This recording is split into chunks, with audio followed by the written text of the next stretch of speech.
and we are continuing our Teacher Voices series, and we're talking to a teacher that teaches a subject we haven't had a chance to talk to yet. Sandra Burdick is with us, who teaches at Deep Creek Elementary, and she's an art teacher.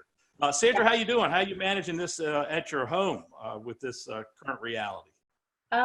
Well, it's going okay. We're both lucky. My husband and I are lucky enough to still be employed, so I'm thanking my blessings for that one, because I think that's affecting a lot of people that haven't been able to work. That's huge. So I'm feeling lucky, I guess is a good way to put it.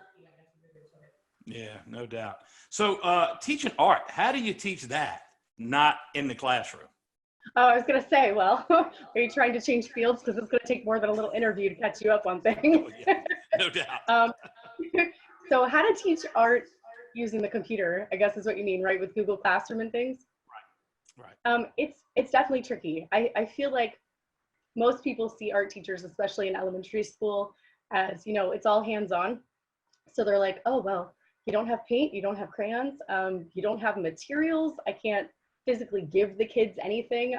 For me, it was the visuals. Like, I have a huge selection of just visual art materials. I have like calendars that people have donated, just pictures of like ocean life and plants and butterflies and anything and everything that I think I could need for projects.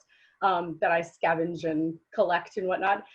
It's all at my school. And of course I can't reach through the camera or the computer and give it to the students. So I've been spending a lot of time looking on Google for images that are not copyrighted, that are okay to share or licensed to share or whatever, to make the PDF files that I attach with my assignments. So that was a big problem that I kind of had to solve, was how do I give them the imagery that they need? Because I know kids can work from their head, but they like to draw realistically. And if they have those images to pull from and look at, they can look at this butterfly and, be inspired by the dots. And then this one, they can look at the little antenna, and then, they're picking and choosing. So they're not copying a picture per se, or doing like a make it, take it. I'm not going to be on a video and be like, and then we draw the wing. Now you draw a wing. That's not how I do art. And that's not true art. That's make it, take it, which is something else. So getting the images to them was really critically important in my realm, in my thoughts.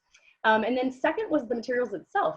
These kids come from a wide variety background, and I don't know that they have, my husband was an art teacher as well for 12 years. So we have a room in our house that is a studio that's full of art supplies and paper and everything else. So I had to think, okay, if your parents are both not art teachers, you might not have crayons and paint and all this stuff. So how can I make projects that anyone can do, that everyone can do, that the kids can do, and ones that are simple enough that the parents would feel maybe comfortable or okay with helping. I don't want to do something too technical or difficult that the parents are like, okay, well, let's skip that this week, So yeah, so first would be the images. Second is making lessons that use materials that are universal, that everyone can have or have access to. Yeah. So because I don't think students don't come to you every day when they're in the school building, right? They do. No, they do, because they love me and I'm on the bus ramp. So if they try to sneak by without waving or saying hi or getting a side hug, they're in trouble. And I will follow them into the building like, hey, what's going on? You ignoring me today? That kind of thing.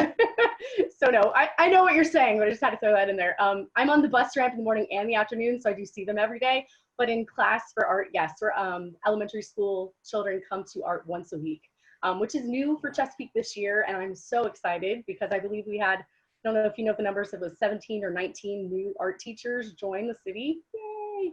And I got to be one of the lucky chosen ones. So yeah, they do come once a week, and we've continued that actually with the Google Meets. So I'm able to meet with each grade level once per week, and I've been using it to kind of give them a tutorial of how to find the website, the Google Classroom, how to get to my PDF files of images, how to access the YouTube videos, and also, of course, for them to hold up their artwork and show off and talk about it.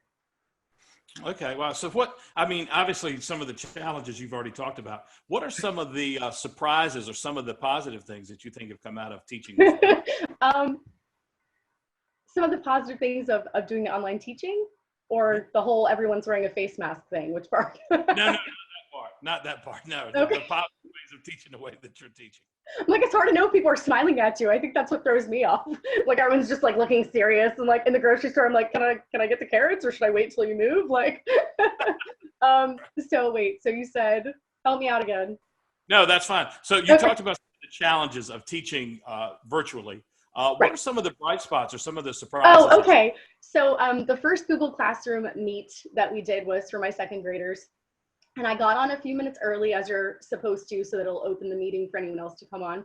And I saw one of my little second grade girls, and it looked like she was like in a bathrobe. It was adorable. She was obviously at like the kitchen table, and I could see her mom walking around in the background. And I was like, hey, I was like, oh, look at you, you're still in your jammies. And she's like, no. And I was like, oh, I was like, it looked like a bathrobe. And I'm talking to her like, just like I would in class, real friendly, you know, because she's one of my students.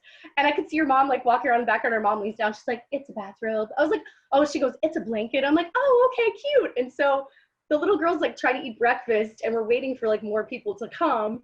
And I'm like, hey, it was like, is it weird that your art teacher's head is like sitting on your breakfast table right now? And she's like, it kind of is. So I asked her what she was having for breakfast, and she was saying how they went and got the food from the pickup sites that the city's providing. And she was loving it. And her mom's walking by with the little milk cartons and things. And I could hear her siblings in the background. So I think that was really special, you know, because as teachers, we're missing the students, and we want to be in our rooms, and we want to have all of our materials to be able to provide like the best possible education. But having that little like sneak peek into her daily life was really special. Right. Wow. Do you have any advice for, you teach, I think you said 3rd through 5th graders. Do you have any advice for those parents? 2nd through 5th. 2nd through 5th, okay. Yeah. Do you have any advice for those parents, or for the students for that matter, in working with this virtual learning? I don't know that I'm as tech savvy person to answer the tech questions. If they're having issues, I would just reach out to the teachers and the administration. But so far as just how life has changed, is that what you mean? Yeah. Okay. I would say to just be gentle with yourself, especially for the parents. I feel like there's a lot of pressure on us to always be perfect, do the right thing, have your house clean, your laundry's put away, everybody's fed. Like there's just this never ending to-do list. And, you know, this whole situation has affected not just our country, but the whole world.